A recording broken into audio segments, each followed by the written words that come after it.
Psalm 15. We talked about the first verse last time. Lord, who may dwell in your sacred tent? Who may live on your holy mountain? And the whole idea of that was, I don't want to just every once in a while encounter you. I want to live with you. I want to live where you are. Which that's a very deep desire. I believe it ought to be the deep desire of every follower of Christ. Well, then he has a long answer to this question. And it's in verse 2, it starts with this: the one whose walk is blameless. Okay, two ideas there. Walk, and we talked about that. Remember when we were looking into Psalm 1 with 800 bunny trails, we talked about the walk of the righteous, okay, and how the Lord watches over the walk of the righteous. The walk is the way we do life. It's our habits, our patterns. Where do they come from? Well, they come from our beliefs, our thoughts, and our feelings. It'd be worth taking a look at that process just a little bit, because when you come down to the bottom line on all the stuff we talked about from the Bible, has to do with how do you walk that out? How does it get into my life? How do I express the principles that I read and that they don't, all of them don't make all the sense, but I can get my hands around those. But what do I do? What does that look like in my life? That's the walk. And what I feel and what I think and what I do are crucial. They're essentially the three things that drive my walk. Okay. I've often read and good authors. I mean, these are smart people who write well and who say what we do is a result of what we feel, and what we feel is a result of our thinking. I'm coming out of my own life experience with this. I kind of don't get it that way. That's not how it works in my life anyway. That there are a lot of people that here's how they live their life. They feel and do and feel and do and feel and do and feel and do until they crash and burn. And then finally they think, who the bleep did that to me? And they seem to repeat this cycle over and over. Oh, man. Bunny trails and allergies, that's what we're all about here. They repeat that over and over again in their life. And immature people never figure out what to do instead of that.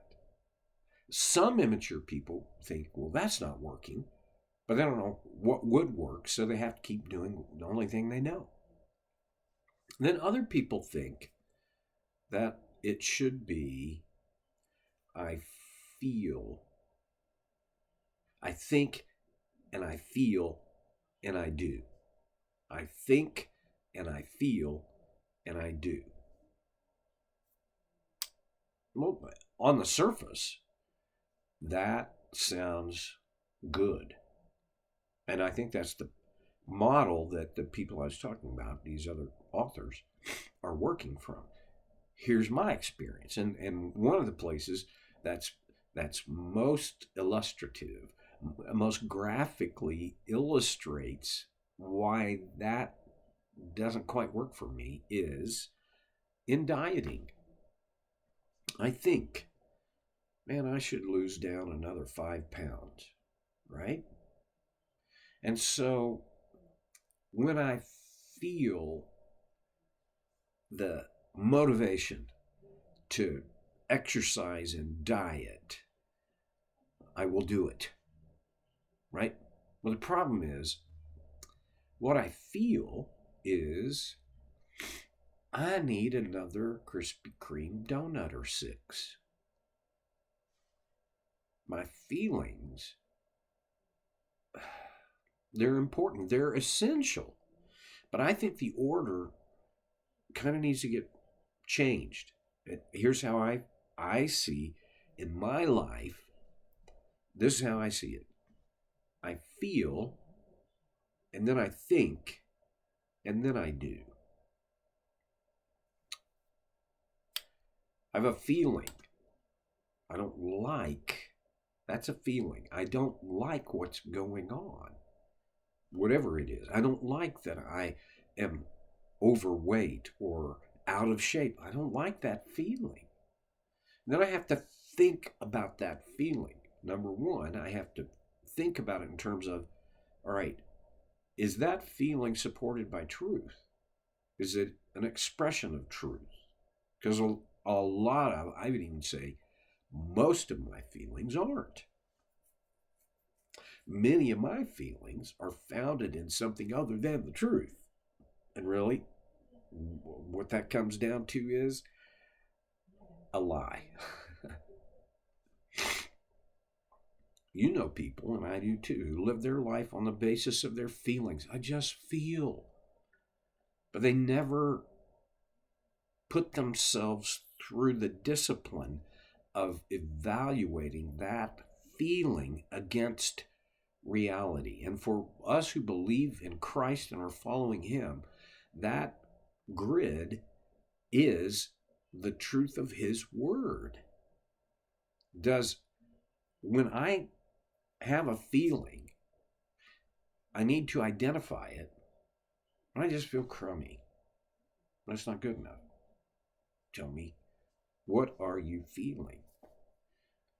I feel discouraged. I feel weary. I feel, oh, now we're getting down to it. Identify it, okay? And then evaluate it. Don't try to evaluate it before you identify it. You can see there's no future in that. But once you have identified it, owned it, in other words, yes, I feel that. And one of the big things about feelings is feelings are not moral or immoral. What we do about feelings can be and is, but the feeling itself, the counselor's line is, feelings are neither good nor bad. They just are. Well, as crummy and stupid as that sounds, it's true. So I have a feeling. I have to identify the feeling, own it, and then evaluate it. And on the basis of my evaluation, this is in the thinking world, okay? I am thinking about this, evaluating it, making some judgments about it. Then on that basis, I can choose a behavior, a doing, which sometimes it's going to be what, if I was just driven with feelings, would do, but not always. And that's what's important, because there are some feelings that are not based in truth. They're based on some form of a lie. And if I act out of those without evaluation, I'll get into some pretty deep yogurt pretty quick. My walk is the result of my feeling, my thinking, and my doing. I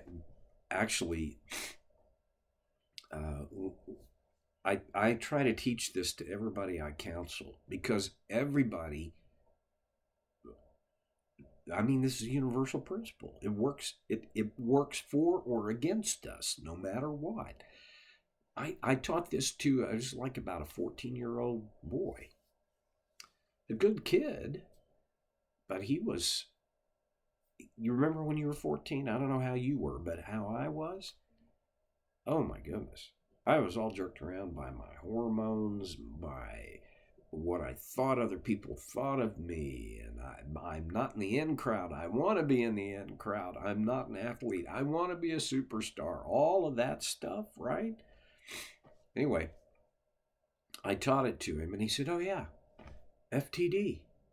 Like the florist thing, right? FTD. It's a pretty good handle. You feel, I have a feeling. You got to identify it and evaluate it. That's thinking. And then you choose a behavior. Now, on the other side of that behavior, you're going to get a feeling. If I made a good choice for my behavior, for my doing, what's the feeling I'll get? I'll get a good feeling.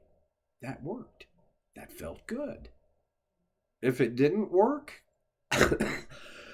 excuse me, I'll also get a feeling. The feeling is, I don't like that. I'm not going to do that again. I don't want to do that again. Now it's not wrong. There's some choices that I make. It was impossible for me to know the exact outcome, but I'm going to get a feeling from when I execute on a choice. So then you're back to a cycle. This is not a linear thing. It's cyclic. I feel, I think, I do, and I feel about that doing. I think about that feeling. I choose a behavior and I'll get a feeling. So it becomes a flywheel for life, for our walk, whose walk is blameless. Well, let's talk about that idea. Blameless? And if you take it literally, it means without blame. There is nothing you can blame me for. I haven't done anything wrong. Wow. I would love to be able to say, I'm completely blameless. I haven't done any. When I was a kid, the phrase was, wasn't me. Well, sometimes it was me, but I still use the phrase. You did too. The blameless person is one who chooses well. And the outcome of their choices leaves them without blame. So you see, all of this FTD thing can fold into my walk. My walk can be blameless. Now, I be honest, it would be dishonest for me to not admit that much of my life is just short of blameless. So that when you come down to life on street level, it's not all black and white. It's not all blame or blameless. There's this gray area between where less blameless and more blameless. And maturity equips. As I learn God's design and I choose to live my life, my walk conforms to the principles of his design, I will become, my doings will be blameless more often and more often and more often. Now, I'm going to leave you with this. God doesn't base his love for me, his acceptance for me, on how blameless I am. It's not about that. I'm not going to be able to live a blameless life without his righteousness working it out in me, number one. And that's all about his grace. Well, Probably going to talk about that a little bit more next time, but for now, my time's up. So I'm going to close. I'll see you next time on So Care with Stevie Boy.